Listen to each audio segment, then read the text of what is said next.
అసలు ఎన్నికలు ఎట్లా జరుగుతాయనేటువంటిది మొట్టమొదటిసారి పులివెందుల ప్రజలు చూశారు. ఇంత స్వేచ్ఛగా ఎన్నికలు జరిగినందుకు వాళ్ళు పండగ చేసుకుంటున్నారు. మీకు ఇబ్బందికరంగా ఉండొచ్చు, మీ పునాదులు కదులుతూ ఉండొచ్చు. మీరు ఇన్ని సంవత్సరాలుగా అక్కడ భయం అనేటువంటి దాన్ని ఏదైతే నిర్మించారో ఆ భయంని ఇవాళ పోలీసు వ్యవస్థ కావచ్చు, స్వేచ్ఛాయుత ఎన్నికల సంఘం కావచ్చు, ఆ భయాన్ని పారదోలి స్వేచ్ఛాయుతంగా ఎన్నికలు జరిపేటువంటిది వచ్చినప్పుడు భయం మీకు మొదలైంది. ఇప్పుడు ప్రజలకు భయం పోయింది, భయం మీకు మొదలైంది అనేటువంటిది జగన్మోహన్ రెడ్డి గారికి తెలియజేస్తున్నాం. ఇక గత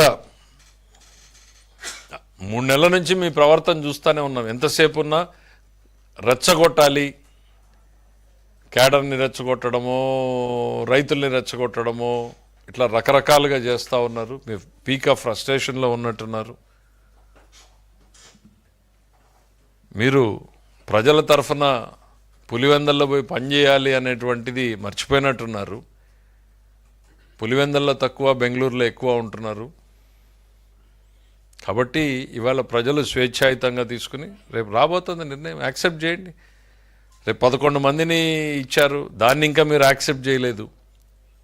ఆ 11 మందికి ఇచ్చినటువంటి తీర్పునే మీరు ఇంకా యాక్సెప్ట్ చేయలేదు. రేపొద్దున వచ్చేటువంటి తీర్పుల్ని కూడా యాక్సెప్ట్ చేయడానికి మానసికంగా సిద్ధపడండి జగన్మోహన్ రెడ్డి గారు. ప్రజలు స్వేచ్ఛగా తీసుకున్న నిర్ణయం ఏమొచ్చినా కూడా డెమోక్రసీలో దే ఆర్ ది లీడర్స్.